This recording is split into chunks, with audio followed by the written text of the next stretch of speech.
And we are live back for another Thursday edition of the Prop Stars. It is November 6th, 2025. TJ, how you feeling today, man? You feeling good? Yeah, I feel great. Little under the weather, right? And Yeah, sure. taking my daughter Tinsley to school. She's 6.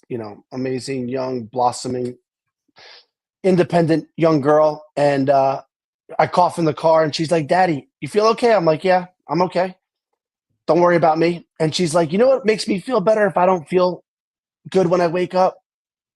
I take a shower, I change into fresh clothes, and it really makes me kind of feel better before I go to school." So, I mean, I always shower before the show, but I took her Right. advice, you know, took a little longer in the shower, hung out, shaved, Right. got some fresh gear on. And it was kind of funny that getting advice from my 6-year-old. You feeling like $1,000,000, huh? I'm telling Yeah. you. That's all it takes sometimes, man. Well, I know there's a lot going on. We do have NFL trades to break down.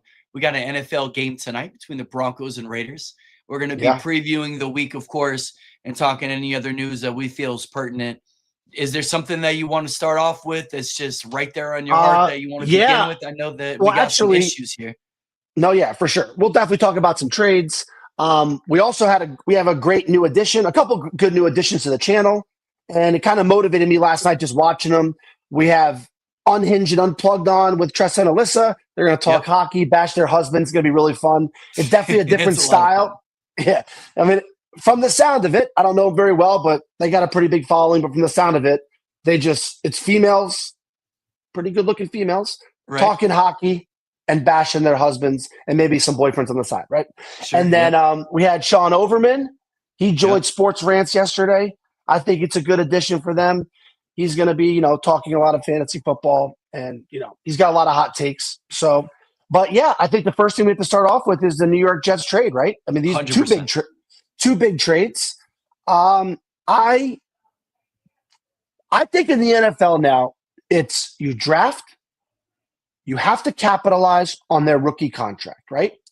If You you get a can't 4-year win, window, right? You get a 4-year window to see if you're going to pay them or if you're sending them on their way.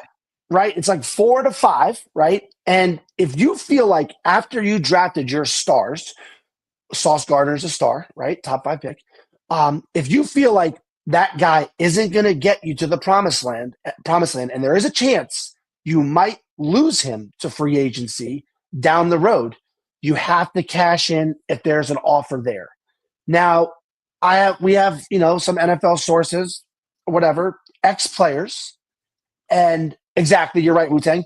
And there are See, I don't know. I think that's kind of on the contrary. If the Colts go out and win a ring this year, well, no, but he's talking more about the Jets. He's talking more about the sure. Jets. All right. But I'm just I saying think that instantly they're it returns dividends, yeah, they're NFL. We know some ex NFL players that feel Sauce is overrated. Sure. One is he has 3 interceptions and he's in his third or fourth year, right? 3 interceptions. Darrelle Revis had like 15 at this point. Yeah, Revis Island was the man. You cannot be an elite corner and have, I mean, Deron Bland isn't even close to elite. We saw him get embarrassed Monday night. Yeah. But he had like 5 interceptions last year for touchdowns, right? Yep. Now, so for you to be elite, and then they said, Over and I did a deep dive into this yesterday, and he had to backtrack some of the things he was saying, which it's good once you get knowledge to be able to change your take, right? And he's been targeted. It's not like they don't throw to Sauce. They throw to Sauce. He's been targeted like 125 times over the last 3 years. Now they're not picking on him. He's a good corner, but it's crazy to think that you have 3 interceptions, right? So, anyways, back to that though. The Colts, it could be the finishing touch. I like what the Colts did. They think they're one piece away. That piece was a top 5 corner, right? And the Jets are now in complete rebuild mode. Now, supposedly teams were asking about Garrett Wilson also and Breece Hall. They didn't really come off of those guys, right? But they got rid of their 2 elite defenders, and that's that, right? I mean, they got a haul for them. Jets are in the market to sell. They're in full rebuild mode.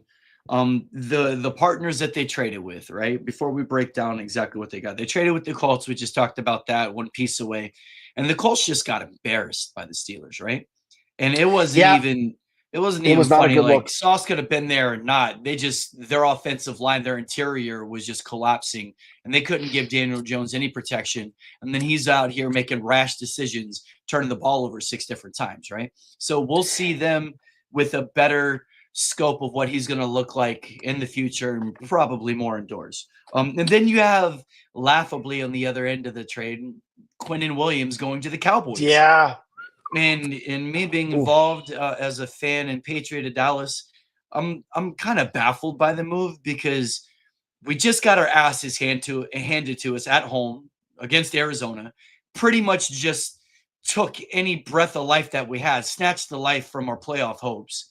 And we've already talked about the schedule coming up. After LA, it's Murderers Row. Or Las Vegas, I'm sorry. After Las Vegas, it's Murderers Row. And we go into 3 teams, which nobody's going to be taking us. We're going to be dogs in every single one of those games. And it just really makes you wonder why we're trying to buy right now. And why we're going to get this other linebacker right now. And why are we didn't go sign Micah Parsons. You signed DaRon Bland. He gets embarrassed. And then you make 2 more moves, and Stephen A is up in your box, and you're telling him, oh, we're going to make some more moves. Why? We're 3-5-1. We're done. Like, everybody can see clearly what we're doing going forward with our schedule. And I think it's absolutely awful. And I feel that even we're going to have him 2 more years. We're going to have Quinnen Williams. I don't feel like everybody from the Jets side saying that he's kind of on his downside. He's not having a great year. He's been kind of down these last couple years. Yeah, he's packed on some negative weight. And our producer, you're exactly right, Gene. It's the pressure. Well, first, you're the Dallas Cowboys. So you're getting pressure from the media and the fans, right? They can't do what the Jets are doing and go into rebuild mode, mainly because they have an MVP caliber quarterback. They have some of the best offensive weapons in the NFL. So they can't go in. This Quinnen Williams move, I think, was more for next year. They're like, and also Jerry Jones admitted his age starts with an 8, right? He doesn't have, this is his team. He is not going to make the perfect decisions to build this team for the next 5-10 years. He's doing it to somehow win, not this year, obviously. They're done this year. But this Quinnen Williams move was for next year. And they had some draft picks to move. So they did it. I don't like it. Don't get me wrong. I don't like it at all, because it seems like, I don't know. I think they could have maybe paid less for Quinnen Williams. And Quinnen Williams has just been so bad this year. So, so here's the only thing. We come off of this bye, and we're Monday night against Las Vegas. We got to figure out how to get that win. Then you're 4-5-1. And then you host the Eagles, who we played well against week 1. And CeeDee Lamb cost us that game. So I'm just playing devil's advocate for my own stake in knowledge. Then you're looking at being 5-5-1, going into like the Chiefs and like Lions or whatever. And obviously you're praying for miracles. This is his pitch that he has to be telling him. Look, after we beat Vegas, we're only 1 game under and we're right there. I mean, I don't know. It just stinks, dude. It sucks. None of it seems like we're really doing anything that's going to be productive. And that's the thing, right? So, like Tommy says, the Dallas needs a new owner. What they really just need is they just need Jerry Jones not to be the general manager, right? And you have to make decisions based upon the future and not these snap decisions that, I mean, think about Jerry Jones. I can't stop going back to that Netflix documentary. They struggled really bad with Jerry Jones for like 2 years. Then they won 3 Super Bowls in 5 years, right? Maybe it was 3 Super Bowls in 5 years, and they struggled for a couple years. And literally, Jerry Jones and Jimmy Johnson, they were kind of chuckling to themselves like, oh, God, all you got to do is be aggressive and make the right moves, and we're going to be doing this. If I was to tell Jerry Jones in 1995 or 96, whatever year that was, that's going to be the last Super Bowl you ever win, he would laugh, right? Actually, is that the last Super Bowl they ever went to? Yeah. Yeah, against the Steelers in 95, 96 with Deion Sanders. That's exactly right, sir. We have not reappeared into a championship game since, and we have not reappeared into the Super Bowl since. We lost to your Giants on the year of the upset when we had Romo that good year, and we won like 13 games. We were like 13-3, lost to your eventual Super Bowl winning team, and that was like I believe that was 7, right? Yep. Whatever I mean, it was, it's just it's crazy to think that because the Cowboys Jerry Jones did a good job making the Cowboys the NFL franchise, right? They're the number 1 franchise, and I think by net worth too, right? But in to all think of that sports history, we are the number 1 franchise. to think that he has shown pretty much he's always willing to pay, right? He didn't pay Parsons, but that was different. But he's always willing to go get the Dion. He's always willing to get George Pickens, the shiny new toy. To think that you're like that and you still haven't been there in 30 years is insane. Now let's move over to the Jets, right? Some people are saying now the Jets have the picks. They have a lot of first round, a lot of second round picks that they got Do with you Sauce. hang on to Justin Fields? I mean, well, does that even matter though? I mean, you can hold on to him. If you're going to build for the future, do you say, all right, kid, you're coming along. We're going to hitch our trailer to you. Yeah, you're going to hold on to him probably. You're not going to start him maybe. Through this whole rebuild, this is going to be your guy, right? I'm just asking. No, he's not going to be the guy. He'll be on the team maybe. He'll be a Band-Aid until they find the guy. Yeah, a lot of people have been saying Mac Jones will be a great 1-year rental, and maybe he could resurrect his career like Sam Darnold did, right? Like Mac Jones has looked really good with the Niners, and he has looked really good with the Niners with almost all backups. But everybody resurrects their career outside of the Jets, not going back to the Jets. I know. Fields only costs like Gene's telling us, Fields only costs $10 million next year. So you're going to hold on to him. Now he's going to have to fight for that starting job. This isn't the team. We thought the Jets were going to have one of the best defenses in the NFL behind Sauce and Quinnen Williams. And then we thought Fields would be rushing for 70 yards a game. Breece Hall and Braylon Allen would be rushing for another 130 yards a game. Garrett Wilson would be kind of getting nice play action plays. But that's not the way it worked out. Fields hasn't looked great. Garrett Wilson's been hurt. And the Jets defense has given up a lot of points this year, right? So Fields was going to be that guy that they kind of keep the reins on him, and he makes some big runs like he did against the Dolphins and things like that. But I think they're going to go out and try to go get a quarterback. I don't think it's going to be through the draft unless someone pops up, right? We don't really know right now, but we know that there is nobody. I mean, the Heisman Trophy favorite right now is a freshman from Ohio State. Yeah. So he's not even coming out for a couple of years. Arch Manning finally is getting there, but I think he's going to stick around for another year. So the Jets are going to have to build up, go get a Mac Jones. I don't know. Maybe go get a Kirk Cousins, which I don't know if they're going to want to take care of that salary. But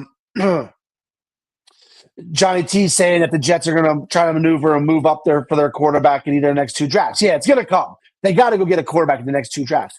But maybe you go get Mac Jones somewhat on the cheap and see if he could be the guy, right? Fields could back him up. Sure. And then, you try to get that next pick next year. Now, what's the problem with Mac Jones? I don't think the experiment with Fields is over yet. I mean, like you said, they have this Fair enough. Yeah. They have this whole vision of what they're trying to complete, and you just don't have the pieces in place to create that vision, to make it come to fruition per se. And I think once they continue to build their trenches, I say you just do it old school. You build your line, man. Like the problem, the top 10 secondary, even with the shitty Sauce, right? They were top 10, I think, up until like last week or whatever. It's kind of been, they've been getting run on, and it's been their interior line. So build your defensive line, build your offensive line, and start from there and continue to go out. You're going to get a Mac Jones quarterback. I like the idea. Try him out. See what happens. Either way, you got Fields. You get a couple of guys. Yeah. And then you can build the draft. Like, I think it's so underrated to just build your trenches, man, because those are the key components to protect your quarterback. Everybody gets so caught up in this offensive league, man. And the Jets, they have this DNA about them to want to run the ball. So it's just and they probably could. They probably could build your offensive line and get the nastiest guards, the biggest guards, and go and put that together. So you protect Fields and protect Breece Hall and just run the ball down everyone's throat for 200 plus yards a game and just make that your thing. And then you get Wilson, and then you get your tight ends. I mean, I know it sounds easy, but like that's what we do. And that's what you see the good teams do. Like, you always have. I know, but the problem is it No, yeah, you're right. You're exactly right. I mean, you got to build inside out. That's what every team does. Like, stop. Everyone's going and getting these sexy quarterbacks, and I get it. But I think there is something to renting your quarterback while you're struggling.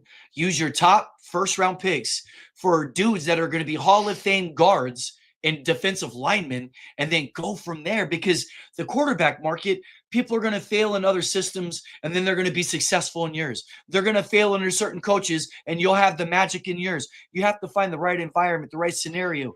Like you're even saying, maybe the right weather. I mean, weather is a huge deal right now. It's on my docket to talk about. And you just might not have guys that are comfortable playing in this cold weather, or that are comfortable playing in cold weather, that they could really thrive there.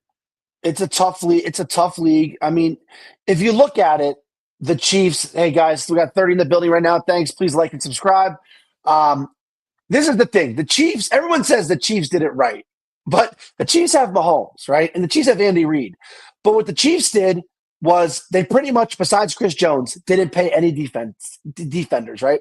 They built a young, fast, kind of tenacious defense through the draft. And then you kind of built your offense through Mahomes, Kelsey, and plug and play guys. Tyreek Hill was one. They got rid of Tyreek Hill. Now they got Rashee Rice. They have Tyquan Thornton. They have Tyquan Thornton. Hollywood and Brown. we got some fantasy questions coming in. To your own point that you always make as well, when you have a quarterback like Mahomes, you're allowed to have these deficiencies that he makes up for. It's a good quarterback, as you say, that will make your offensive line look like they're Hall of Famers. Yeah. Because you're getting the ball out and they're only holding their assignments for a couple seconds and you're giving them an easier situation. And then whenever you see them roll out and scramble, everybody knows what they're supposed to do in the drill. So you're not wrong about that. You're able to kind of do that more with the Mahomes because you have such a talented quarterback at the position. Yeah, you're exactly right. I mean, Funky Town, I don't hate this play, right? Because it's pretty much a trade in Genty for Kyren Williams, right? The other stuff I get, Algier is a great, if you really need a guy desperate through a bye week. But I don't love trading Genty for Kyren Williams straight up, right?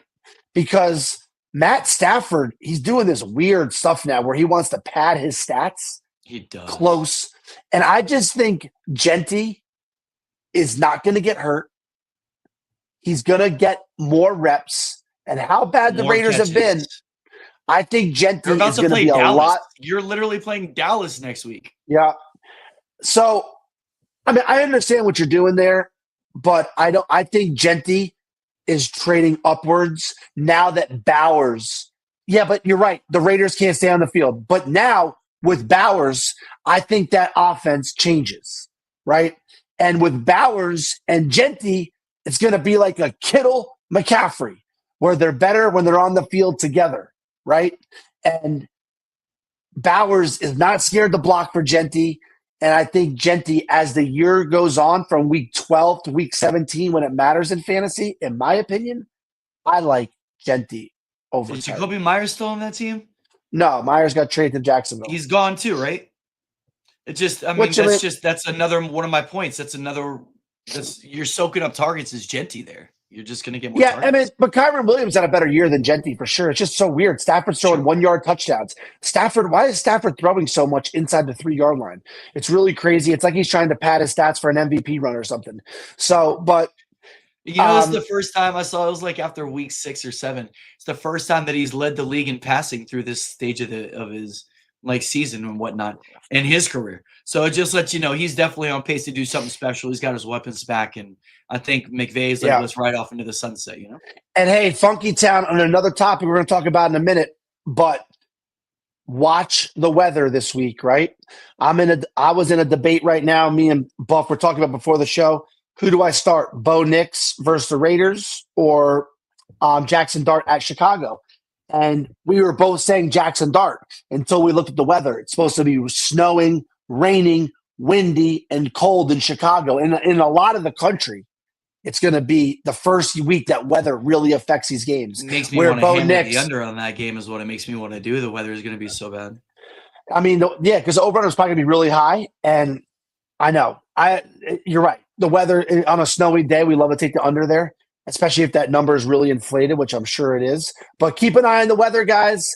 I'm going to end up going Bo Nix now instead of Jackson Dart because of the snowy, funky town. Thanks for listening, buddy. Let's look at that as we're Look at talking. it right now, yeah. Yeah, that over under It's at is. 46.5. You know what's kind of crazy? 46 and a half. Yeah, ESPN has it at 46. That means that the bettors, so 48 and a half there, that's probably Hard Rock. They're all I know Overman though, but I might not be even starting Ingram this week. I'm on the fence with that. He's just not getting he's not getting the snap share that I want. He's at 50%.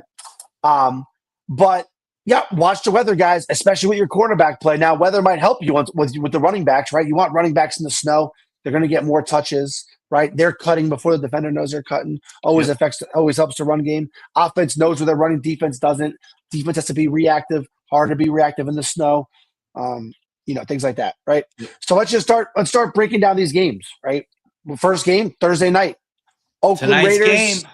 Yeah, love it. Yeah, I love the Broncos, and I think, like I said, I told you, I think this might be Sean Payton's just demonstration in the league, letting everybody know that they're on notice, that the Broncos are going to be for real. I think you're going to see a lot of manipulation of whatever they want to do with Bo Nix. I think this is kind of like a first half, second half kind of game. If the Broncos can't put them away in the first half, I think you're going to get a lot of RJ Harvey in the second half. I think they're going to try to continue. Adrian, thanks for tuning in. No, you're right. Go on. I think that you're going to sit there and see the game script flip a little bit. I think RJ Harvey's already had 3 games in a row with a touchdown. I like him on an anytime touchdown. I think his line on receptions is 2.5, and he's definitely been trending up on the passing. If you look at his game history, it's a little sneaky. Last game he definitely had 4, but before that he only had like 1 and 2. Another game he had 5. So Hard Rock's got that right there. And then his receiving yards is 12.5. I'm loving that. Even if you just hammer that right there, I think he's definitely going to be involved. Now, I'm not saying that you're going to need him like last week, where again they were down and they needed to sit there and kind of put it on. But I think RJ Harvey's a great little play. There's just not a lot that they have expected of him. And I think that the Broncos are going to be doing whatever they want. So you should see a lot of RJ Harvey in the second half. Yeah, I think that, I disagree with you slightly because I think that it's going to be a closer game than what people are saying. I think that the Raiders are pissed. They lost a close game, but they showed they can move the ball. Denver cannot cover tight ends for some reason. I think Bowers, I like the over in the Bowers yardage, but I'm not putting that as a lead pipe block yet. But also, Surtain kind of limits receivers. Gino's going to have to throw to somebody. Bowers is uncoverable. I almost think this is going to be more of a shootout, a little bit of a closer game than what people are saying. And I think the Raiders come out with some spunk, and they're kind of like, you know what? When you lose on the last play of the game, I think nothing is better than a short week, right? Because they had Jacksonville. They could have beat them. They went for 2, which was obviously you have to go for 2 there. They're not going to settle for a tie in overtime. But they showed that they could win, right? They could win. They could beat Jacksonville. Just beat the Chiefs. Raiders had them on the ropes. I think it's going to be somewhat of a close game, and they can't. It seems like Denver just plays down to their competition, right? I mean, and Denver has not looked amazing this year. You're not wrong about that. They haven't put teams away that they should have put teams. They've been in some precarious situations that they've been fortunate to get out of. You're not wrong about that, sir. You're not wrong. Pull the trigger. Yes, I trust Breece Hall for the rest of the season. They didn't trade him. They're going to try to raise his stock a little bit, maybe for next year for a trade during the draft. They obviously kind of want to move off him. The Chiefs almost had it, but supposedly it came down to a 1-round draft pick differential, and the Jets felt like they didn't get what they wanted. I think they're going to showcase Breece Hall and show everybody, hey, he could be a top 10 back in this league. Come get him. What do you want to pay for him, right? I think he can be a top 10 back in this league. He's still got that explosion. It's just, can they have a line to run behind? So the line on this Denver Raiders game is 8.5. Do you like that? Yeah, it was 9.5. Raiders then it's 8.5. I think Raiders are going to keep this a little closer. 42.5 is kind of low. You think it goes over? Yeah, I think it's going to be like a 30-24 style game. I think that, like I said, I don't like it as a lead pipe block. but I love it Yeah, as these are just some these yeah, are our thoughts. like Go ahead. our co-host Dustino, like our partner in Pop Sports Network, Dustino says this Friday night show is amazing. Put a little sprinkle on 2-team parlay, Raiders plus 9.5. I'm getting it at 8.5 on ESPN. I think Hard Yep. Rock is 9.5, but whatever. But it's going back and forth. And yeah, I think Geno Smith with Brock Bowers finally gets the ball moving with Ashton Genty. And like you said, Sean Payton, primetime, Bo Nix probably lights up those Raiders off, that Raiders defense, right? 100%. After that is Falcons and Colts. That's the In morning game right there in Berlin. in Germany. Yep, in Germany. It's, I mean, Daniel Jones, we literally said it a week ago. What's going to happen when a defense takes away his first read and he has to kind of improvise? Daniel Jones is one of the worst improvisers in the NFL. And look what happened. I mean, he was throwing interceptions in guys' chests, like crazy stuff. Like, how can you not see the guy right in front of you? So this counts as a home game, and this is outdoors, right? So this is, I mean, yeah, obviously. Do you believe in the approach that the Rams took? How they just got off the plane, and then they didn't even stay wherever they were in like England or whatever, and then they just went out there, whooped that ass, and then got right back and came home. Like everyone's trying to let's go acclimate, let's get there for a week, let's have dinner, let's hang out with the natives, let's let's go be posh. Like, yeah, forget all that, right? Like, just go out there, stay as comfortable as you can, stay sharp, stay focused, and hit the field. Do you think either approach is better? I think that 30 years ago, I would have been like, you got to get there a week before. But now these guys are traveling in Air Force Ones, right? So they don't give a damn, right? And these guys are like on the couch. They have servers bringing them whatever food they want. They're not eating airplane food. They're eating, high caliber organic vegetables. We still have chefs on the plane creating dietary requests for anybody who's asking for shit. So, yeah, I mean, and obviously it worked. It's a little unconventional what the Rams did, but That's why I wanted to talk about it, because it's another morning game, and I just wonder if other teams are going to approach it the same way. I think that this game, I mean, the Colts might just beat the hell out of the Falcons and take it out on them, because I think the Colts are that good. But I do think, and I've been on the Colts bandwagon. Colts look great, and Colts might get home field advantage throughout, just because the way the other teams are going to kind of beat each other up, right? Colts have a pretty easy road. What do you think the prop is on Sauce Gardner with a pick six? Yeah, 100-1. I mean, yeah, it's going to be. Guys that only had 3 picks. Yeah, and he hasn't taken 1 for 6. That's for sure. Yeah, I think the Colts might put it to him here, but this should be an interesting game. And Colts the Falcons are so wishy-washy. Is that kind of high for a morning game?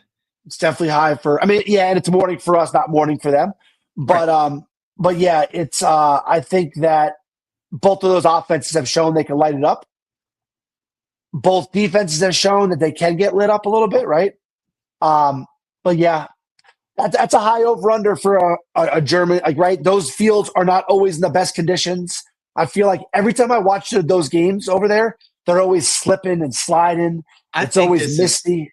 I think it's going to be like a 1-possession game. I think because it's outdoors, it plays in Atlanta. I mean, they're both indoor teams, but I think there's just going to be a little bit more. I think it's probably why it's such a high line. I think it's definitely going to be some touchdowns. I tell you what, I love Jonathan Taylor. I like the Broncos in that first one, beating the line, and I like the Colts in this one at the last second. I think it's going to be a close game. I love Jonathan Taylor. The Colts lost and didn't get Jonathan Taylor involved. What do you do after you lose a game, right? We always say it goes like this. That's why, going back to the Bronco game, Evan Ingram might be a sneaky play because he had 0 catches. He had 3 targets, 0 catches. You don't think Bo Nix during practice during the week was like, hey, I know we struggled moving the ball. We should have lost the game, but we won. I think if we get you the ball, we win. Sorry you had 0 catches. I'm going to get you involved early and often. 100%. That's where I kind of like Evan Ingram a little bit, but I'm also scared of Evan Ingram starting him in fantasy because it's a 50% timeshare right now with Troutman. And Troutman's getting he gets 70% of the snap share, but 50% of the targets.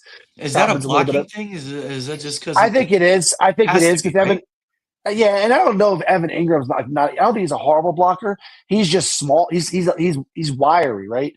He's Right. thinner, and we got 40 in the building, guys. Thanks. Please like and subscribe. So, anyways, back to that. I like when fantasy goes like this. I love Jahmyr Gibbs this week. I love Jonathan Taylor this week. Right. Those guys didn't. They lost the game and didn't get their star involved. Yes. What do you think the coach does and the offensive coordinator? He goes, if we get Jonathan Taylor and Jahmyr Gibbs involved, we win. If you don't get them involved, we lose. Get them the ball. Atlanta, you could run on them, right? Yep. I could see both of those guys having huge days. So it's gonna be fun, man. It's gonna be bratwurst in the morning. Let's get it. It's gonna be Yes. Browns at the Jets. Cleveland given 2.5, lines 37.5. It's like well over 40, right? On That's Sports just Rant. Yeah, on Yeah. Sports Rant last night, they said that it will be the lowest watched game in NFL history. I'm taking the Jets and I'm taking the points. I'm taking the over. I'm like, I don't know. I'm happy to be a Judkins. Yeah, I'm happy to be a Judkins owner here. 100%. Judkins is going to get 25 carries for 1,000,000 yards. He might get 30 carries. He might just continue to. You might see Taylor Gabriel or Dylan Gabriel with like 14 passing attempts. Like, yeah, if he has over 14, they lost for sure because that guy. I mean, put Shedeur Sanders in. What are we doing? Put him in. Doing, man? Okay, we've already showcased Dylan Gabriel is not the guy. We know that. Okay, Shedeur might not be the guy, but you shut your fan base up, you shut ESPN up, you shut prop stars up. More importantly, and guess what? If he wins and he's good, you got lucky and found a franchise quarterback with the 5th round. If he sucks, you get a better draft pick. What are we doing here? I was going to say this game is Gabriel draft pick is not the guy. You're talking about a 1-win team versus a 2-win team, right? These teams are going to be drafting next to each other somewhere along later on down the road. Which, do you remember 2 years ago, everybody was watching because it was Caleb Williams, Jaden Daniels, Drake May. Everybody was fighting for those picks. This year, it just doesn't matter as much. It's not a top-heavy draft. It's not. But they'll be fighting for draft picks for sure. I think that we've lost like half of our viewers talking about the Browns-Jets game. So it's like, let's please move on to the next game. All right, so we have the Texans' elite defense hosting a divisional game here against the Jaguars, right? This is a low-key monster game. I mean, this is huge, right? Another line at 37.5. Yeah, both teams struggle to move the ball. Yeah, both teams. Is CJ Stroud out? He's out. He's out. Right? So this is why. Davis Mills is in. Stroud's out with the concussion. You do have your host of weapons back, and you got Woody Marks and Chubb. I mean, Jacksonville doesn't have a stingy defense. I think the Texans should be able to get going, right? Even with what does that say to you, though, that the Texans, who are 3-5 and don't have their starting quarterback, are a favorite versus Jacksonville, who beat the Chiefs Monday night, just came off another win, are 5-3. I mean, that just shows you Vegas does not respect. No respect is what I was going to say. No respect. No respect. And the sports bettors don't respect them either, right? Because if Jacksonville was wrong, this spread would move. People don't understand that. What the Texans did since they've been whooping Baltimore's ass. Texans have been going through murderer's row, man. They've had some good games, some tough losses. The Broncos, obviously. I mean, that was a tough loss. That's a tough loss, man. The Texans could easily be 4-4 looking at this game through different eyes, but they are 3-5. That's a close loss. I like the Texans in this one over the Jags. And don't get me wrong, Duval County on the road is definitely different. It's an indoor game. I think the Texans, even with Davis Mills, no matter what, my point is, Jags aren't running away with this game. Period. Okay, so but the Texans definitely they're not getting blown out. No, but the Texans definitely can't run away with it either, right? Now with Davis Mills at quarterback, right? And I like a good defense in a close game. If you're going to ask me, I'll take a good defense any day of the week because I've seen Trevor Lawrence make bad decisions and make bad throws. And like even against the Chiefs, dude, Trevor didn't want to win that game. He fell and then had to I fell again and had to get up and run. He just happened to run through. There's no doubt he has the physical ability, but I just always feel like in his mind it's jumbled. We've talked about Madden when you're on the road and the squiggly lines go. Yeah, I yeah, feel yeah. like Trevor The way Lawrence. the yeah. Yeah, No I Travis feel like Hunter, he's you know what not I mean? focused. You're He's relying not. on Yeah, you're relying on is it Washington? They had some kid who's they been have a involved. good receiving core. Travis They Hunter, right, and it's like Yep. he's got to spread the ball around. I know BTJ's got an injury though. He just came Jacoby out the last Myers game. is there. Jacoby Myers is there now. They have, I mean, they have ETN. They have weapons, but Sure. it's if Trevor Lawrence could be the guy, he has to. He's shown so far. Cohen's trying to reel him in, right? Cohen, right? Am I saying that right? Yeah. Yeah. Um, he's trying to reel him in. It's just when I watch Trevor Lawrence. Do you think Trevor's better at 1:00 or in like a prime time position? Yeah, I don't know. Maybe. Yeah, I don't really know, to be honest with you. I don't know if it would make a difference, but I mean, I do feel like he doesn't always totally mentally see the field as clear as some other guys, because I there's no feel like doubt he would play better in the a physical 1:00 tools. without everyone just watching him. You're He probably gotta right. kinda Yeah, go out there and focus. I a feel little like bit of a him in the low key primetime game. Yeah. games, he gets a little funny, man. That's all. Yeah. All right. I'm on the Texans all over it, but you're not wrong about them not being able to run away with it. Yeah. Bills Dolphins. So the Dolphins had them on the ropes last time they played. Yeah. Now the Bills are in Miami. Does this make you? Do you like this? Do the Bills run away with it? The line is Buffalo 9.5. The over/under is damn near 50. It's 49.5, right? This is a big number on both sides. I mean, the Ravens just beat them by 22 in Miami, and I think that was the game that really quick, Simp. Yeah, we haven't talked about it yet, but it's really sad that this guy, this Yeah, I young didn't man, bring it up yet, man. We haven't Marshawn even gotten the Nealon. news on how he died. That was the We guy who talked on the- recovered the punt in the end zone on our last game. We talked on the pre-show about it, but I'm going to call you SJMP. It's super sad. And like you said, this is the guy that landed on the block punt in the end zone. And for any 24-year-old man to die, I'm obviously curious on how he died. Not like that matters. I hope it was somewhat peaceful. I hope it has nothing to do with the whole vax thing. I mean, you just don't know. And they're athletes, and we really don't know about these precarious situations that all this, intensity can put on your body. And I think that, there are sometimes there's like head and heart issues or certain things that just aren't very visible. And it's very much a tragedy. The guy's only 24 years old. Obviously, his whole life's ahead of him. And with all the medical technology that the NFL has like tapped in and tuned in on their players, just crazy something would slip through a crack, No, but I don't know if it's that. Like, dude, our bodies are so complicated. What happens when your phone? What happens when your phone goes dead? What do? You plug it in. It turns back on, right?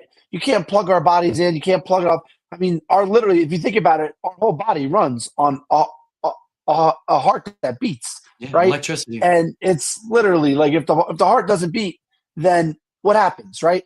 You die. So these guys put themselves through a lot of, physical strain. And I'm always surprised it was a car crash. Crash. So, you just hope that his family, you just hope taken care of. Henry Ruggs, where he was going like 80 miles an hour, 100, something stupid, bro. You just Jerry Jones, I'm sure, will take care of his family, but it's super sad. Let's go on. But God rest his soul, and I hope his family is taken care of. Yeah. So the Dolphins. I think the Dolphins are in a tricky spot. That Ravens game, I mean, they just beat them down, right? And I think that in a way, as a Dolphin fan, you want Tua to have like another bad game to just put him to bed. Everyone's talking about the dead cat money that Tua is going to be over the next couple of years, and the Dolphins are stuck with him. But look what Denver did with their dead cat money with Russell Wilson, right? Yeah, they figured it out. If you are not the guy, move on. And I don't think Tua is the guy, right? It's just, you imagine Tua going to the Jets? I would just die laughing, bro. That would be Band-Aid quarterback. In the cold. I think Tua needs to take. Oh yeah, I mean, yeah, he can't play anywhere south of. Sorry, he can't play anywhere north of Miami. I hope the Jets get Tua Tagovailoa for the next 3 years. Make your bed with that, Gene. Yeah.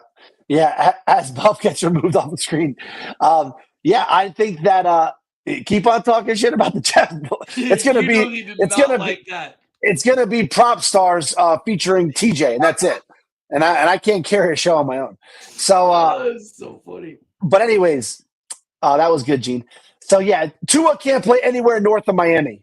I'm So a Bucks fan anyway. We already know. yeah. Gene's jump You're ship. next, Gene. We're gonna talk about your game next. Don't worry. Yeah. Did you see So, that? yes. It was that viral TikTok video or viral YouTube video where the dad told his two young sons who were Jets fans that they traded Yes. Sauce Gardner, and the kid is just stomping on the ground. And then they go, you could barely hear it, but he goes, and we traded Quinnen Williams. And the older son, who can't be older than 9 or 10, says, no, I thought we just signed into a contract. And then they wanted to know to who. It's real. These viral Jet videos are like just so good, They're gold. and it's just funny. But anyways, the Bills probably blow them out. Who knows? But every time Tua is at the rock bottom, he always finds a way. Fights back, man. I would love to be a Jalen Waddle owner right now because Waddle is just going to be getting 10 to 15 targets a game. And, Josh Allen's probably going to have a big day. James Cook is going to have a big day. James Cook's going to have a massive day. They're just going to go nuts, right? Kincaid's been really folded in there. He's been kind of featured as their premier top target. It hasn't been Coleman or their other young receiver who everyone thought was going to be looking good. It's definitely looking more and more like a tight end running game. Josh Allen complement is the way that they want to go. Yeah. Let's go to the next game. Patriots Bucks, at right? Bucks. This is a great game. Maybe game of the week. Yeah. I'm excited to watch it. 7-2, right? Bucks coming off a bye. Bucks coming off a bye. I think Bucky Irving is back, which I don't know how much that matters. I think Rachaad White looked really good. I got to start Drake May in this game because I got the Cowboys on a bye, so no Dak Prescott for me in the honey pot this week. We'll be starting Drake May. And being part of Pop Sports Network, there is some perks to the job, right? We have the Bucks to give us some season tickets. So we were able to parlay that into so Gene and some of his cohorts will be in that building. It's going to be perfect weather, I think, as for for South Florida. Absolutely. Or like for Central Florida, Is it cooling down this weekend too? It's going to be like a little crisp. It's going to be cool. And actually, it might be even a little – hold on. Let me check the weather. I think we're actually getting some rain that day. Let me see here. If it's a rainy game, I know Ramondre Stevenson's questionable in that game. And you just wonder, rain always mucks up the running game. Slippery ball. Yeah, it's a 50% chance of rain. It'll be a high of 80, low of 68. So temperature will be perfect. Is Bucky perfect. Irving coming back this game? Bucky Irving, our sources are telling us that he will be back. Right. I think Bucky's back. I think Ramondre might be back. We might have like a healthy game here, obviously minus the Mike Evans thing and whatnot. I know Igbuka's back. Is Godwin back? I heard Godwin's back too. I think Godwin's back too, right? This is going to be fireworks, man. Godwin and Bucky about the Bucks, right? Like no matter what, I love the Bucks defense this year. They've just shown me in every position against any team, win or lose, that they're making plays. And I think even against New England, they're going to make some plays. They've already shown a little propensity to turn the ball over. I think the Bucks are definitely going to get a couple turnovers here. I think maybe the turnover margin wins this game, maybe a 3-2 kind of thing. The most crucial turnover, it probably swings the pendulum. I will say this. Anytime you're a good team with a good quarterback and you're coming off a bye at home, you just default take the home team, right? So I see Tampa winning this game like a 31-21 kind of game. I told you this easily, might be but not too easily. This might be the last loss for the Patriots or one of the two last losses for the Patriots of the year. This is it. I'll tell you this. If the Patriots go into Tampa and win this game, it's Patriots are up there in the power rankings. AFC is going through Foxborough if they do that. Yeah, you're right. Either that or the Colts, right? The Bills are going to have easy street down in Miami. They're both coming south. Bucks won't lose this game. I'd be shocked coming off a bye at home if they lose this game. But Drake May, Bucks show enough, I think, to get right. I think Bucky Irving coming back is a huge deal. They just look so much more explosive when they got Bucky on the field, man. Yeah. Hey, guys, thank you for listening. We appreciate the support. Like and subscribe. Please, everybody, watch the weather this week. Get that advantage over your opponent. Don't put too much stock in it because we've seen quarterbacks over 300 yards in the snow. But I don't see guys like going right into the next game, Giants at Chicago, New York Giants at Chicago Bears. I don't see Caleb Williams and Jackson Dart I being really like the under on that. The wind's going to be swollen at 30 miles an hour. It's just going to be everyone's going to be short passes and running the ball. Isn't that crazy? Our producer Gene has it at 48.5, right? And I think it was at 48.5 when we started the show. And now since we're hitting it up, I'm sure other podcasts are hitting it up. It's already down to 46.5. We're moving lines. I don't see Caleb Williams and Jackson Dart being cold weather quarterbacks. I have to look at their history a little bit. I know that Caleb Williams has played pretty much in southern United States for most of his college career. And I don't know how he's done in cold weather. Jackson Dart, an Ole Miss guy. I just don't see – I see these teams playing it close to the vest. Bears have a horrible rush defense. Giants have a horrible rush defense. What happens there? Both teams want to run the ball. Clock's always ticking. Buff, I think we might lock this in right now as one of our lead pipe locks.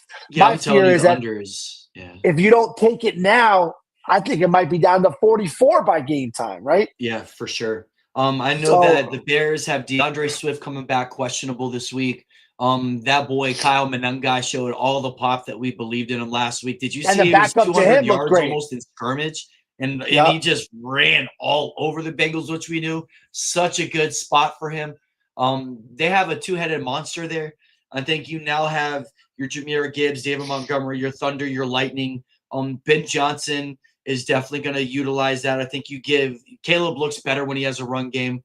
I think maybe you have these two tight ends. You start doing these two tight end sets, and you get your guys, your receivers, to actually start getting some action on play action.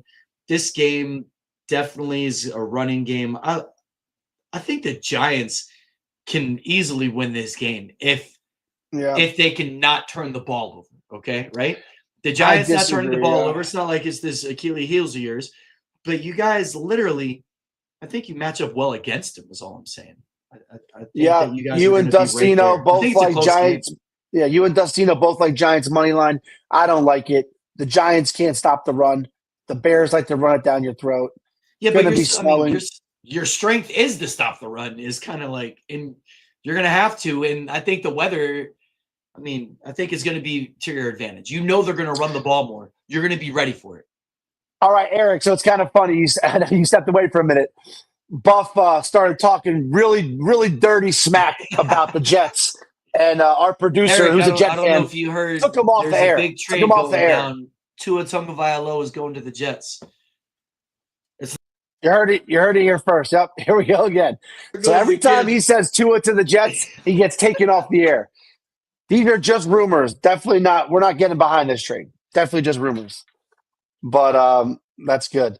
So, people like the Giants. You like the Giants. I do. I like the Giants, man. I like the Giants. I don't like the Giants. Tyrone Tracy. I like just, I'm telling you, the way that the Bengals move the ball against them, I think you guys, Joe Flacco can do it. Jackson Dart can do it, man. I'm telling you right now. I know. We're not throwing to Jamar Chase and T. Higgins, though. That's the difference, right? I mean, the Giants, a lot of people are saying that, Johnny T. The Giants defense, they quit on this guy, and they were getting, I mean, we were looking at some highlights, Johnny T and I, a couple days ago, and there was one play where there was 9 guys on the Giants on the ground. I mean, just getting blocked. He said on the ground. Like, you know what that looks bad, like? Dude. They were literally, it was embarrassing. And you're the last quarterback, and you're just scrambling in the back, and everyone's just laying down, getting up, laying down, getting up. Like, yeah, it was embarrassing. So, and maybe they bounce back, but I don't think the Giants win this game in Chicago. I just don't think so. But hey, it's going to be snowy. I would stay away from starting Jackson Dart here. I think Jackson Dart is the quarterback of the future for the Giants, but I also think that, I mean, snow could help a running quarterback a little bit, maybe, right? But I do think that it's going to be not a Jackson Dart day. He's our quarterback for the future. I'm not going to judge him on this performance. But if you have a good other option besides Jackson Dart, I would do that this week. All right. Ravens at Vikings. This is another monster game. This is a huge game right now, right? You got Baltimore the Ravens at Minnesota who we Vikings. predicted were going to go on this run. Yeah. Here they are, right? Here they are. They're in the midst of it. The Vikings, the Sharp showed us why. They're all over this J.J. McCarthy train. The kid just has some moxie, and he's won some close games. And he's like a dude who's not maybe going to throw for 300, but he's going to be scrappy. He can run a little bit, and he's making timely plays. They have the defense. I told you I'm so sick with the Jordan Mason thing right now. I don't know why he's not popping with Aaron Jones coming back. He had all the opportunity to take that backfield over and really kind of propel himself into this top 10 running back kind of situation, which did not happen. I'm not happy about that at all. Do you think the Vikings show some life? I mean, they're home, right? I think it's 4.5 is the line. I'm shocked. I'm shocked that Minnesota is underdogs by 4.5 at home. Right? I'm honestly really surprised. It's a home dog spot that we like right now, right? Explain that to me. Minnesota just beat the Lions pretty easily. I mean, Minnesota in Detroit. Yeah. That was all Minnesota. The line's at 49.5. Minnesota controlled that game. Yeah, Gene has it at 48.5. ESPN has it at 49.5. I think it's all over the place. They're a 1 point difference, nothing too crazy. But I'm really surprised that that's a high number. That's a high number. That's how much Lamar Jackson moves the needle.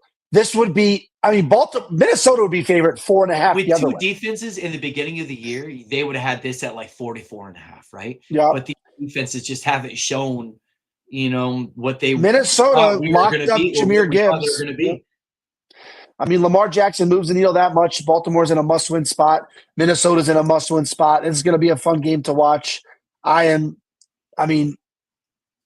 not going to put it as a lead pipe lock right now, but man, I know Dustino, who loves home dogs, getting 4.5 at home. Is that just telling you nobody believes in McCarthy? Everyone believes in Lamar. Divisional standings right now, right? Because this is a huge week to go ahead and highlight the NFC North.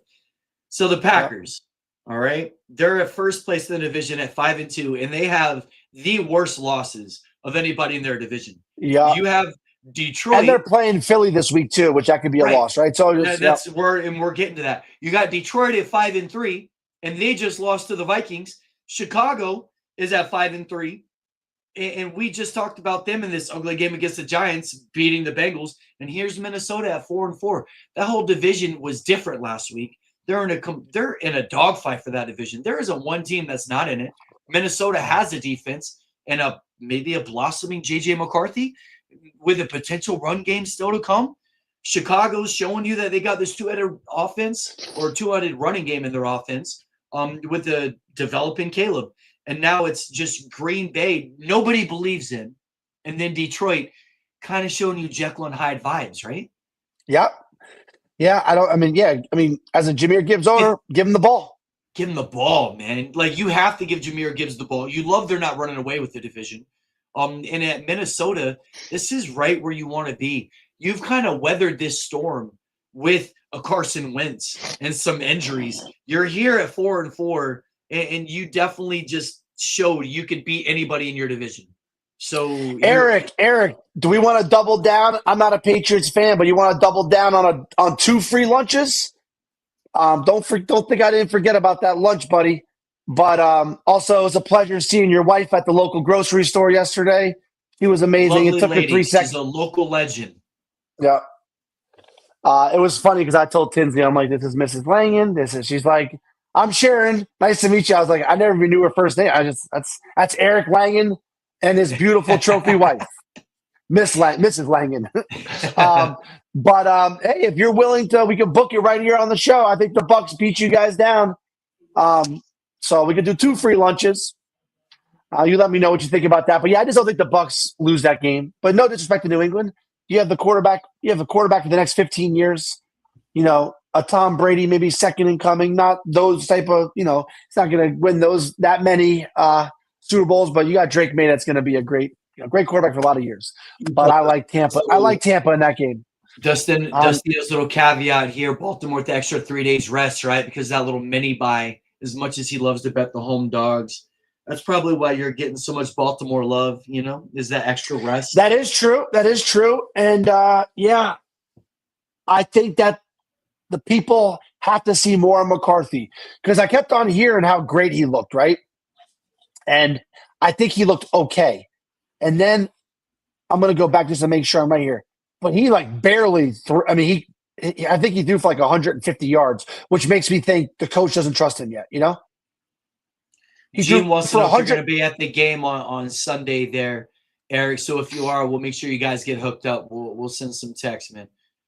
Yeah, we got you. All right, working on it. Moving on, Saints Panthers. All right, we haven't even teased Survivor yet. Okay. Oh, go ahead. What were you going to say? No, really quick though. But JJ McCarthy was 14 for 25, 2 picks, 1 interception, 143 yards. So that's where the spread's coming in. 1 interception, 2 tutties, 1 interception. Right? 2 touchdowns. I'm sorry. Yeah, 2 touchdowns.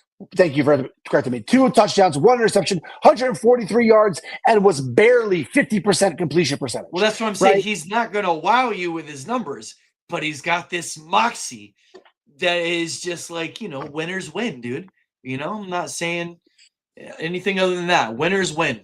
He's not Tebow, all right, or anything like that. Eric, he's not Vince Young, all right. I'm not saying he's those guys with winning records that got booted from the NFL. Yeah, and also Eric is setting the personal record right now. He's telling us he's coming in the building a day before. We usually hear it actually 30 minutes. There at 3:45 sharp tomorrow, 11 people before the Magic game, because Boston is coming in to, there you go. He usually texts us 30 minutes before to the Magic. Yeah, he usually texts us 30 minutes before to get 24 hours, to get a 29-hour notice. It's amazing. Table, always, sir. We always got you a table. Don't you worry about it. Yeah, 29-hour notice. That's a personal record. Thank you. We appreciate it. That's so all right, let's keep it going. So, all right, we haven't even teased Survivor yet. Johnny T, I know you're in the building. It's getting nitty-gritty. We talked about all the people that got knocked out. We got 24 left. 22 left. 22 left. Fuck Survivor, by the way. I got him in there right now, and I might be making my bed with it. I think I got to risk it for the brisket and roll with the Carolina Panthers home against Tyler Slow and the New Orleans Saints. It's a great time to burn them. This is the only time I could take them. It lines up to give me good matchups later on. You got to start understanding the weather, predicting a little bit more at this time of year in Survivor with 22 left. There's a lot of 2-pick weeks left still in the future. You got to have good teams locked in. Yeah. And I think Carolina's actually in a pretty good spot right now for this game. They are my Survivor pick. Do you think that they will be the most picked team this week? I think people are going to be too scared to take them. I don't think that they're going to be the most picked team. And I think this is a chance in a week that maybe a lot of people go with some of these heavy favorites, and I could just sweep it up by going with an off favorite. You know what I mean? I know that if I feel this way, you can't be risking your Survivor life in week 10 on the Carolina Panthers and feel good about it.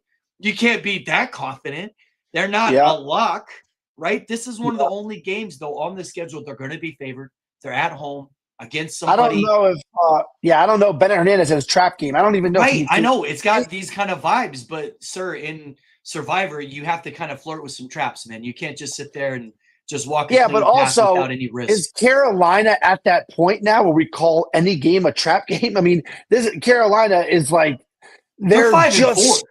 No, I know, but I'm saying I'm just saying they are not. You got to believe in them at some point. No, I don't mind picking them, but the point is, a trap game is when like the Eagles are looking past the Giants because they play the Packers next week, right? Yeah. But a trap game, there's no such thing as a trap game for Carolina yet. They're not even on that level. They haven't been in the playoffs in like a decade. With that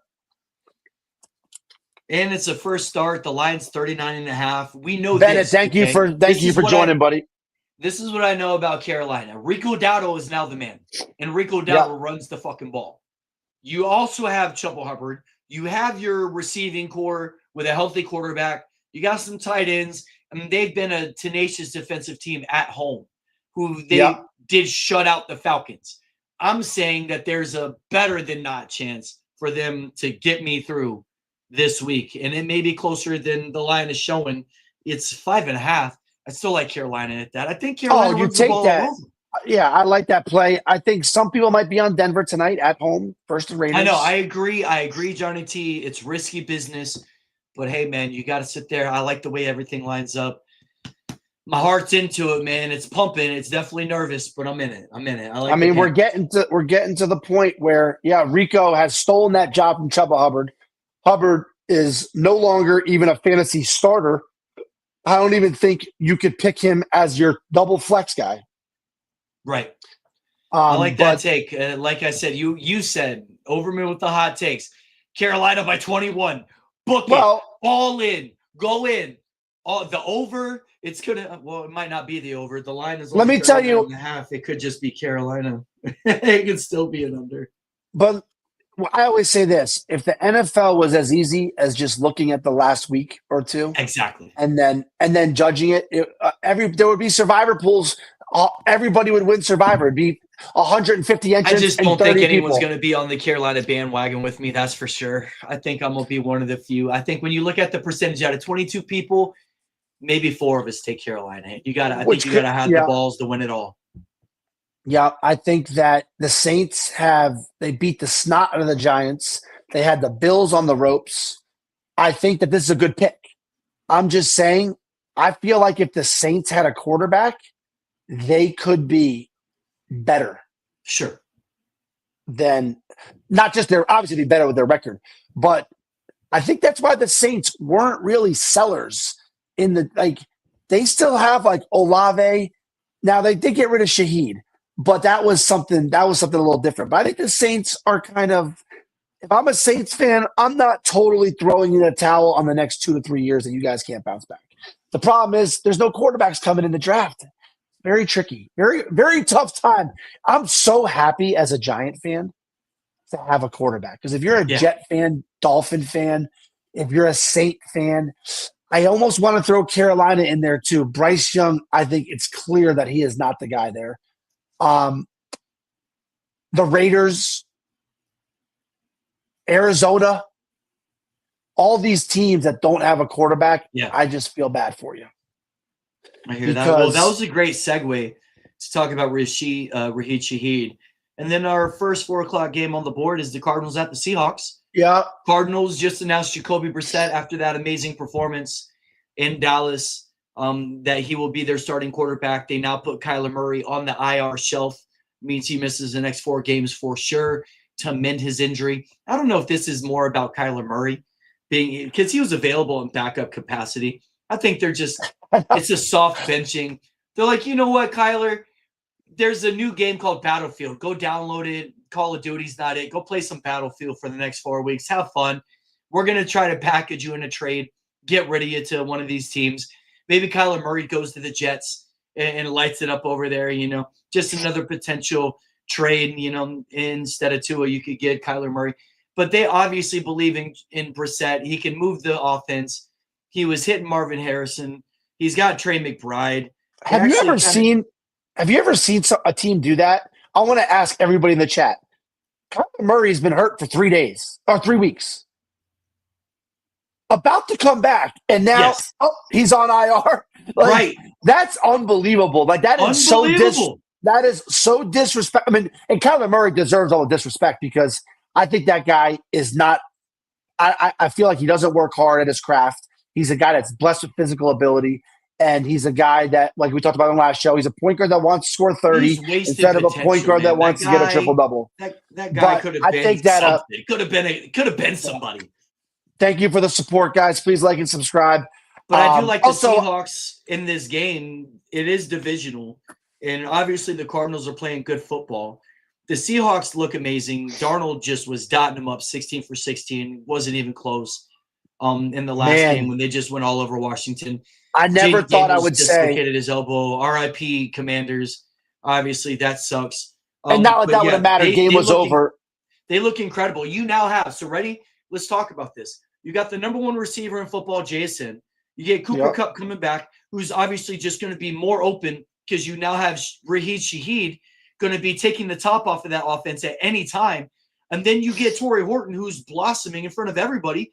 And you're just going to have this dynamic offense, 2-headed machine. You get Charbonnet, Walker, you got Arroyo. They are so well built. And what I love about them is I love their head coach. I love how he's a defensive-minded guy. right? He's the old Yeah. D coordinator from the Ravens. Obviously, they're reeling without him. I think that he's probably going to be coach of the year. I'm going to tell you right now. I think he gets coach of the year. I never That's thought my I pick would right say, now. yeah, I never thought I would say Seattle is maybe one of the favorites to go to the Super Bowl. And Yeah. The and 12 also is real. guess, You know how we were saying Foxborough, it might be a yeah, thing? The 12 might be a thing over in the NFC in the West, right? yeah. And I think that, Sam Darnold saw ghosts last year. We all know that. He finished the season horribly. But I think that goes with Matt. I mean, I'm treating Sam Darnold almost as like a third-year quarterback. You know what I'm trying to say? He had Yeah. his rookie year. Last year was his second year. This is his third year. Now he's with a totally different team. But I don't think Sam Darnold chokes like he did last year. And maybe he doesn't get them all the way to the promised land, even though we know they could because their defense is good. Yeah, but I Also, love really quick, everything different. Like the team that he had last year was a bit softer. It was more, yeah, they were a dome team. You're like now embracing kind of who you were with the sexy dome offense with Seattle, but you're also embracing who you were with New York in this cold weather. You're going to be in the elements. This is going to be your identity going into the playoffs, is hanging your hat on that defense. And you yeah. have this sexy offense. I love who he's becoming. I love who he's going to be. I think you're going to see that perfect blend of Sam Darnold from the race it up and down the field, as well as a smart decision maker with the ball, because you have this defense and running game, and it's not going to be where Minnesota's putting you in this position where you're going to be a running gun offense. I think you can be who you want to be, who they're going to call for at the time. Yeah, Right? but They have both. Minnesota, that head coach is so smart that I think he Mike was. McDonald is, I'm telling you, coach of the year this year, dude. Coach of the year. Yeah, Johnny T, I think you're right. Kyler's probably taking his last snap. Also, I thought Dan Quinn back to last week got really unfairly criticized by keeping Jaden Daniels in the game. Like, you got to play into the end. And you don't just take out your quarterback because you're losing big in the fourth quarter.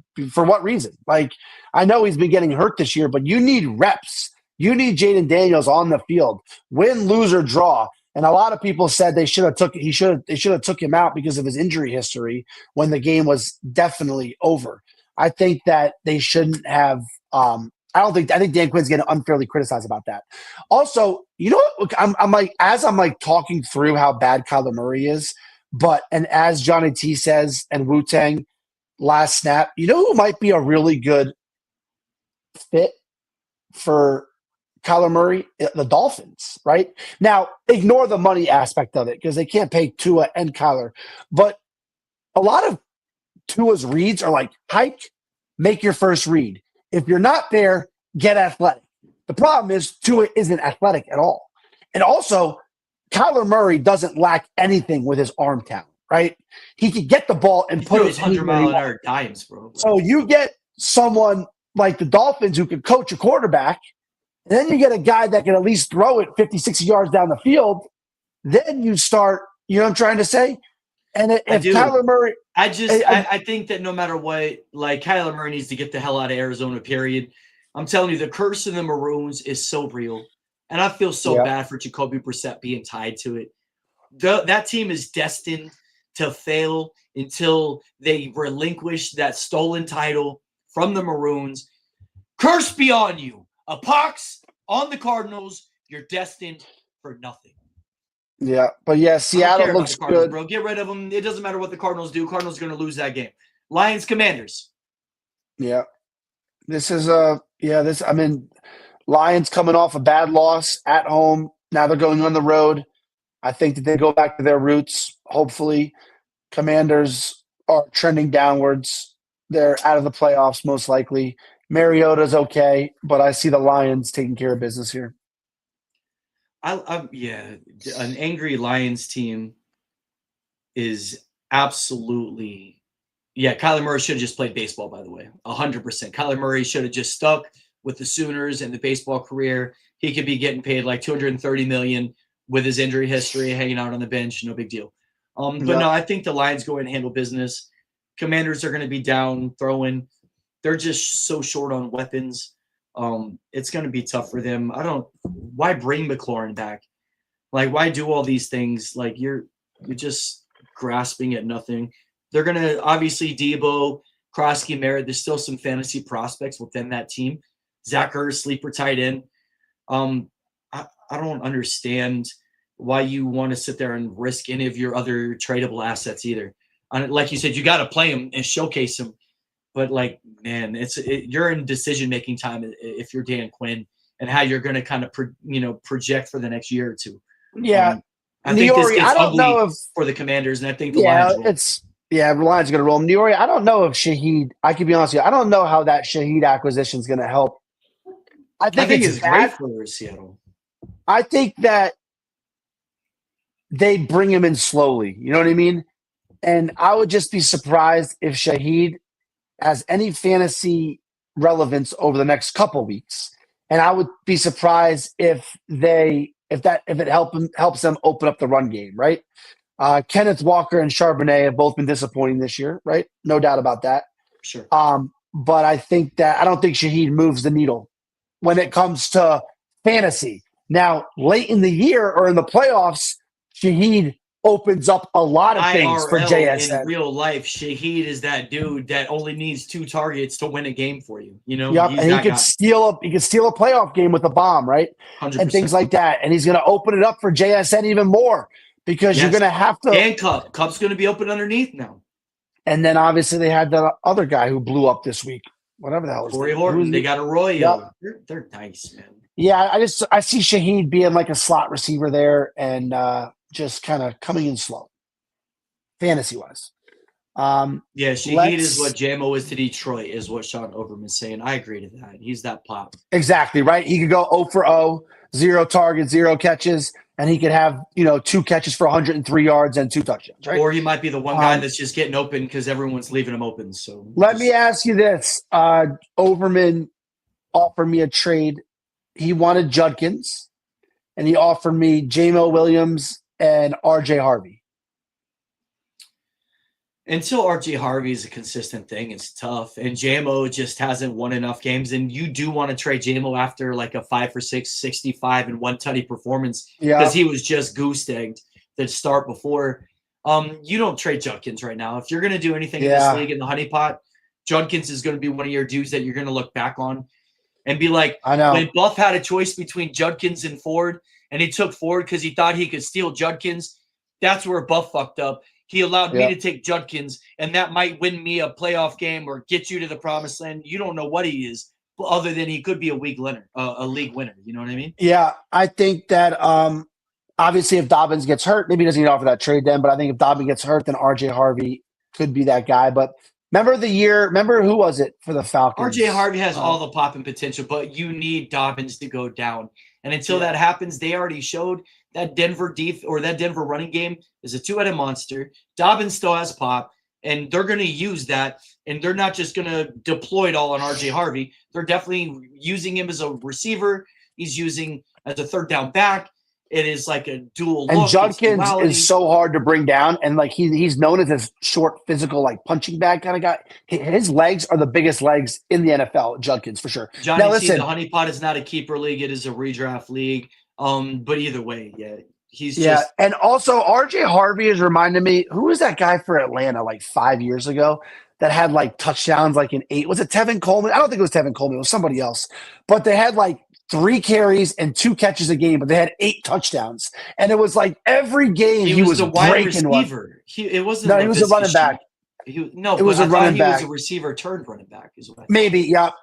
I know Tevin Coleman had a year like that too, where he had like 8 or 10 touchdowns and he had like 8 or 10 carries. It was something stupid, right? But I think R.J. Harvey, he cannot keep. I mean, think about it. R.J. Harvey's having a good year, and he can barely make it off Overman's bench, right? Like Sean Overman can't get himself to start him because it's just like one of those things. You know what I mean? Well, number one, anyways, looking at the projected like 5 to 6 points every week, but the last 2 weeks he dropped. I mean, it depends on what league you're in, but like 15 to 20 in both these last 2 weeks. He's getting involved. And even, he's starting tonight for you, of course, because even though I think this game's going to be close, there is a chance of a blowout. And if it's a blowout, RJ Harvey gets the ball, even though he didn't get the ball last time on a blow up, and Dobbins bonus 100 yards, which was so weird. It was like 10 yards a pop. I think he was at 70 yards to start that drive. He got 30 yards with Dobbins, who's injury prone. Right. Yeah, Sean Payton's a weird dude. Can't figure him out. But let's keep it going. I love RJ Harvey on the three-piece over. Bing, bang, boom. Anytime touchdown, over receiving yards, over receptions. That's my little three-piece that I like from tonight's game. Yeah, I think RJ scores twice. Yeah, I mean, of course you do. You're starting him. I mean, he's on your fantasy team. And I mean, you never heard anybody who's so pro his lineup other than the other Sean Munson. Oh, big game tonight, big game. Let me guess, you're starting him. Yeah, obviously. Yeah, sure. Yeah, I think, but RJ, he's a tough guy to get behind. I think he had 2 carries last game. Sean, answer that question, right, please. But he had 4 receptions. RJ Harvey is the third down running back. He's going to get you catches. The carries, I know we want more. It just depends on game script with them. I will give Sean credit there. The Harvey thing, whatever. Everyone's talking about RJ Harvey. But Sean was the only person, because I'll never forget, I'm like busy in Lake House getting crushed, getting quadruple sat in July. And he's like, this Torrey Horton guy. Or is that his name, Torrey Horton? Yeah. And I remember nodding my head yes, and in the weeds getting crushed, going back to the back and Google searching where Torrey Horton played, because I never heard of the guy. So, yeah, but anyways. Next year, he's going to be a sneaky receiver pick. Everybody was on RJ Harvey. Everybody was on RJ Harvey. RJ Harvey got drafted 3 or 4 rounds before I drafted Judkins, I think. You're still okay with taking – I'm still okay with taking Travion Henderson and RJ Harvey, because if you took them, you knew they weren't going to be the guys that were going to get you the first 8 wins of your season. They were the guys who were going to get you the late wins of the season. Yeah, RJ Harvey and Darren Sproles. The late season run. I think RJ Harvey and Darren Sproles are a little different, though. Darren Sproles 100%. isn't as – Darren Sproles was like a straight third down back. I think RJ Harvey could be a full-time running back. No, I know, and that's why I'm a genius for taking Judkins, right? For how bad I was on the first 5 rounds, I nailed my second 5 rounds. But hey, really quick, and if you guys want to talk about in the chat also, where would Judkins and RJ Harvey get drafted? Judkins would be right at the end of the first, second round right now, and then RJ Harvey would be in. Judkins would easily be like first, second round pick. Like, people are going to be kind of where Jonathan Taylor was. Do you believe was he a late first rounder, early second rounder kind of thing? That's where I think Judkins falls. I think RJ Harvey, you're projecting the next year. Right now, this year, RJ Harvey's still in like 5th, 6th round. Next year, he's going to be 3rd, 4th round, because people are just going to love that potential pop. But is it the same situation? Is Dobbins still there? Is Dobbins still healthy? Are they going to get rid of him? It just all depends on that, man, because RJ Harvey unleashed is something different from RJ Harvey in a dual backfield. Well, no. If you're drafting him assuming Dobbins is the guy there still. That's why I'm asking. Like, yeah. I mean, right, and that's why I can't, like, until Dobbins isn't there, you can't give RJ Harvey the proper 2nd, 3rd round grade that he so willingly will be deserving in the next couple of years. 2 years from now, RJ Harvey's a top 2-3 pick. Like, do you bump him up a little bit? Do you bump him up a little bit because you know Dobbins is like injury prone? And now that we know that RJ Harvey, he's a lottery ticket waiting to happen. I think same thing with Travion Henderson. Lottery ticket waiting to happen. If those guys are the only show in town on those offenses, they vault to the 2nd round, period. Yeah. Interesting stuff. I love always talking about that. Is where Bucky Irving was, their late 2nd, early 3rd material. What about the Steelers man, there's a lot of good games. Oh, Rams at 49ers really quick. Jesus, there's a lot of good games. Rams at 49ers. Huge divisional game. The last time we saw this, the Niners snuck the Rams, right? Can we talk about this too? How pretty much Brock Purdy and Joe Burrow had like a similar injury, right? Turf toe, maybe not as bad. And Brock Purdy's missed 6-7 games, right? But the Niners always had him as like week to week and never was really completely honest. Did they ever move Brock Purdy to IR or no? No. Brock Purdy was never on the IR. It's just kind of weird. Now, supposedly Brock Purdy is back this week, which I love for Jawan Jennings. And I know Overman loves it for Kittle. Brock Purdy loves Kittle. Mac Jones and Kittle really haven't connected. But I think that this is going to be a fun game. Brock Purdy coming back, first game back. I would be surprised if they beat the Rams, even though think about this. This is another crazy spread, though, right? It's at San Francisco. They have the same record, right? Pretty much. They're both 6-win teams. And the Rams are 3.5-point favorites in San Francisco. The Please like and subscribe, guys. ESPN's 4.5. That's crazy to think, right? But that just shows you the Rams are healthy. They have Stafford, Kyron Williams, Blake Corum, Puka, Devontae, Atwell. I mean, that 1-2-3 punch and Higbee, that Rams team is loaded. They're coming off an easy big win. They're pretty much coming off a bye week, the Rams, right? The Rams are pretty much coming off a bye week because they had that easy win last week. Yes. And I just love I'm all over the Rams in this game. I think the Rams are great. I think that the Niners, I mean, McCaffrey's going to McCaffrey and do McCaffrey things, but I think that this is a Rams spot all the way. I'm right in saying the Niners snuck them last game, right? Yeah, remember? That was the Rams. Like this, it was this Rams game. blew it at the time. Yeah, they blew it.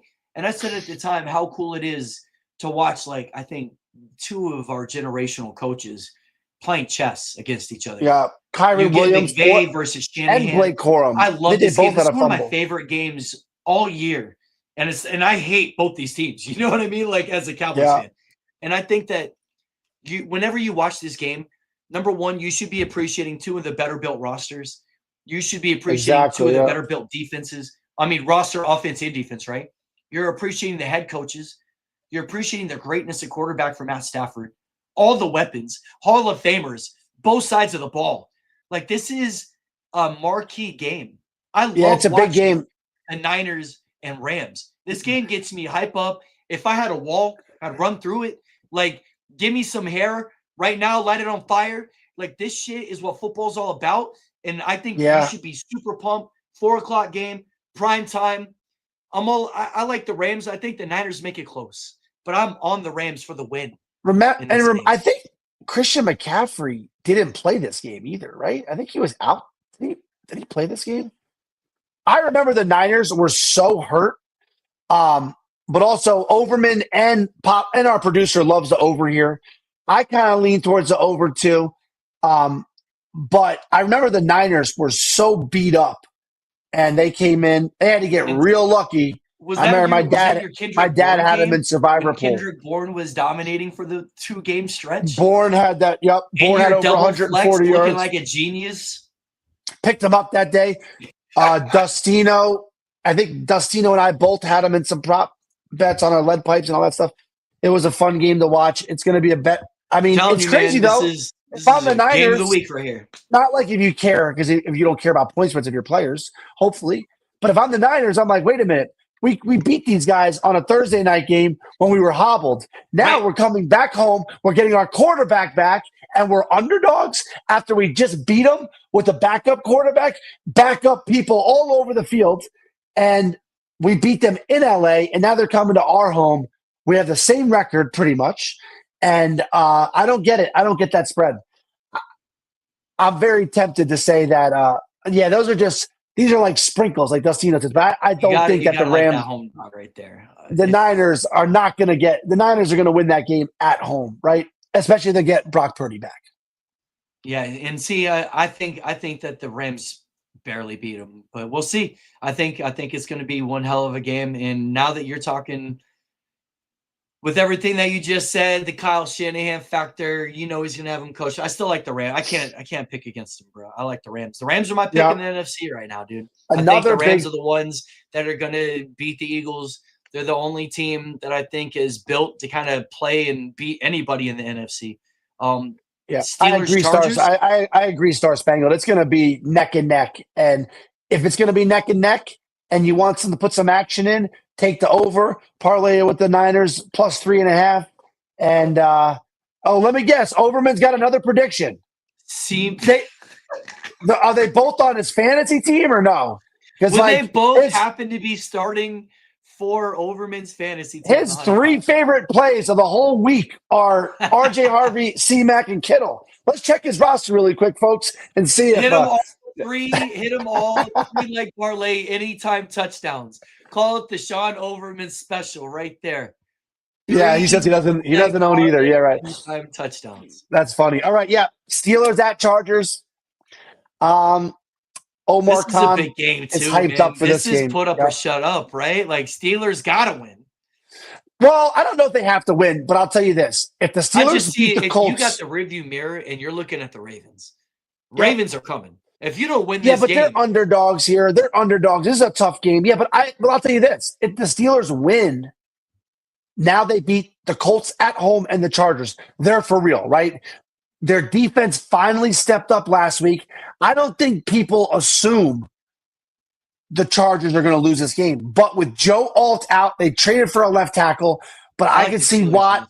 I can see the Steelers in a defensive line. Steelers in this game. Steelers won big last week against the Colts. Just had, everyone was talking the offense. Steelers just win these types of games against these types of opponents. If they're even, then they're leaving. And I think that the Steelers and Chargers are real close. No Joe Alt. I think that they just muck it up, and I like the Steelers in this game. Yep. I know I'm repeating myself, but the Steelers win at home versus the Colts. Then they beat the Chargers.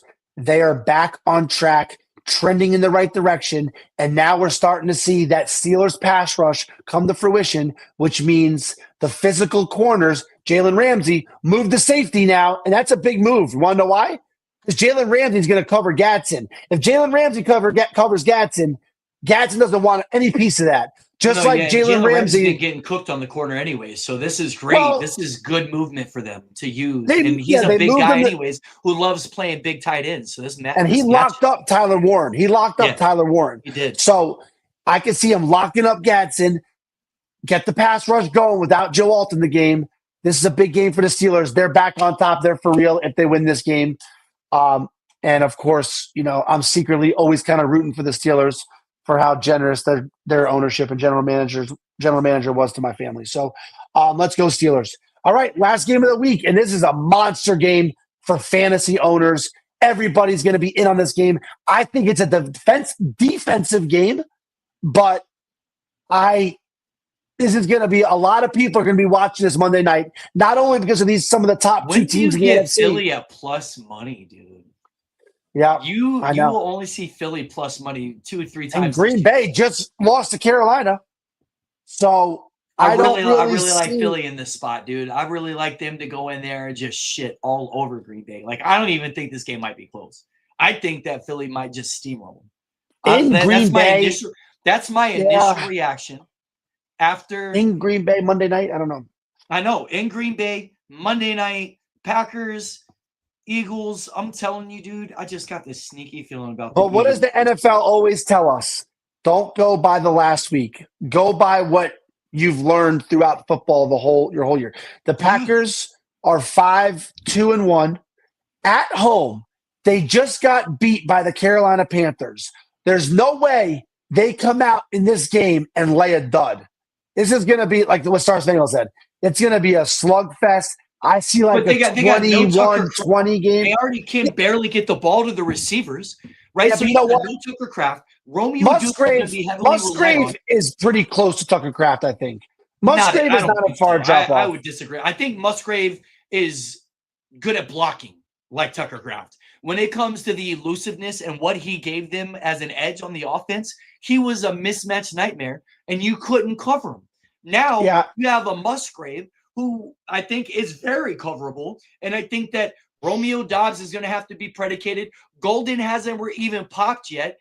They're going to have to get Golden's on the waiver wire in our big league. Who's running with Jacobs in that backfield? It's you know what I'm talking about. I forget his name. His name eludes me right now. Either way, like they've been trying to get him implemented because I don't think that they're as sexy and they're not as dynamic on the offensive ball when it comes to throwing. I think they're a definite running team. I think Eagles are going to hem up the run. I think Josh Jacobs is going to struggle. I don't think he breaks 100 yards is all I'm saying. I think Emmanuel Wilson was your guy. right? Yeah, Emmanuel all right. Yeah, Wilson. there you go. And I think that they're going to have a hard time, I think, against the Eagles throwing the ball, man. Maybe I'm call me completely wrong, fade whatever I'm saying. This game stinks to me for the Packers, and I really like the Eagles. That's my gut reaction. No, yeah, and I would say that for everything we've seen, Eagles coming off a bye, Green Bay just got curb stomped by Carolina. I don't see. I just see Green Bay. I see Micah Parsons. I remember watching Jalen Hurts versus Dallas Cowboys week 1, and like the pass rush was always just missing him. I would love to take like a Parsons over. I'm sure it's a half sack or one. Micah Parsons is going to get a sack, or he's going to be so disruptive he changes the whole game. All But right, so Josh Jacobs needs to get healthy. He needs to get healthy. I know he let hasn't me been ask healthy. you. Let's ask these games, okay? Let's ask these questions about this game. So, say you have a game where the Packers keep it close, they beat the Eagles. Not a bad loss for the Eagles, and it's a good win for the Packers. Now, if the Packers come out and the Eagles were on a bye, are they not? Aren't the Eagles just coming off a bye? So you're talking about an Eagles team coming off a bye and a Packers team, no Tucker Kraft. Say this does get out of hand, and now Jordan Love gets his third loss. This will be the best team they've lost to. The other two teams are embarrassing, and with the Browns and the Panthers. And then, you're looking at yourself with your whole division getting better. Packers are in all sorts of trouble. I feel this is a must-win for the Packers, but I just don't see it because the Eagles are too rested and they're too talented, and I think they're starting to get right. Minnesota. I'm sorry, no, but Green Bay had some good wins, right? Minnesota's going to lose this week, I think, right? Let's just say maybe Detroit's going to win. You're right. Green Bay's got to win. Green Bay, and then Chicago is in a game where they can win against the Giants. Yeah, Chicago will win, but I think Chicago will start giving some games back at Lambeau. And if you shit the bed, though, you've heard the whole that's 27 why Carolina game was so big. Let's talk about this. So the Packers are so into numerology, which I am. I always love the numbers. But Brett Favre, or was it Bart Starr, won his Super Bowl at 27. Brett Favre won a Super Bowl at 27. Aaron Rodgers won a Super Bowl at 27. Guess how old Jordan That's a Love good stat. He's 27. Yeah, 27. This is supposed to be the year. So maybe we're watching the struggles of the 27-year-old Jordan Love before he turns the light on and uploads an MVP caliber second half of the year, because he's got to really light it up against his schedule, because it does not get easy for the Packers. But this doesn't seem like the kind of Jordan Love that we were looking at. The MVP Jordan Rodgers, the MVP Brett Favre. I didn't see whenever Bart Starr or whoever was playing back then. But I'm just saying, you're talking about a team that this isn't the same Packers team going in where they're steamrolling. And I don't really believe in them right now. That's all I'm saying. I don't think this is the 27 year that's going to work for the Packers. And I think we're seeing why. First of all, if you're Packer fans, that Panther loss was like so big on so many levels. Because like if you win that game, you're 6-1-1, and like it's okay to lose this game. You're the class of the NFC. Yeah. And Jordan Love has not looked good. That offense does not look good. I think they somehow figure it out. That loss to Tucker Kraft is big, but I think that everything tells you Eagles steamroll them.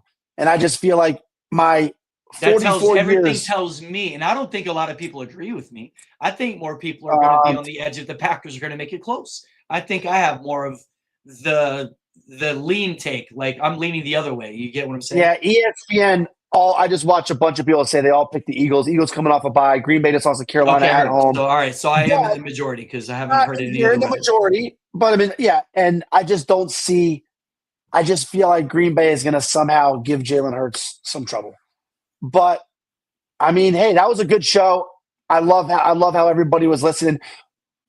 Watching Sports Rant yesterday, watching how our network is kind of gaining momentum, watching how we hit 1,000 subscribers, watching how our producers are waking up early in the morning, getting our show. There's a show on every day, like Dustino was saying. There's on Pop Sports Network on YouTube. You could click in and listen to some sharp stuff any day of the week. But Dustino's on Friday nights. I'm really excited for the future, and I'm sick as a dog right now. But I'm gonna go. Are you going golfing today? No. I went golfing yesterday, and my irons are coming along, figuring it out. The contact is now there.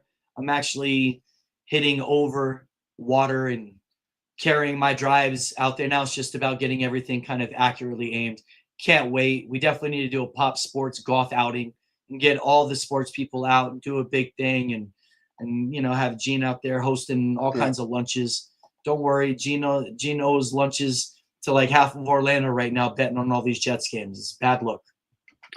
Yeah, and he also had the Fields for MVP, which isn't aging very well, But all right, hey, we appreciate it, guys. Thank you.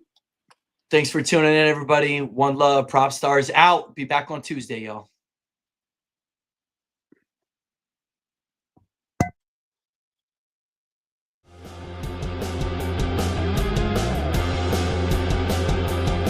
How about them Cowboys?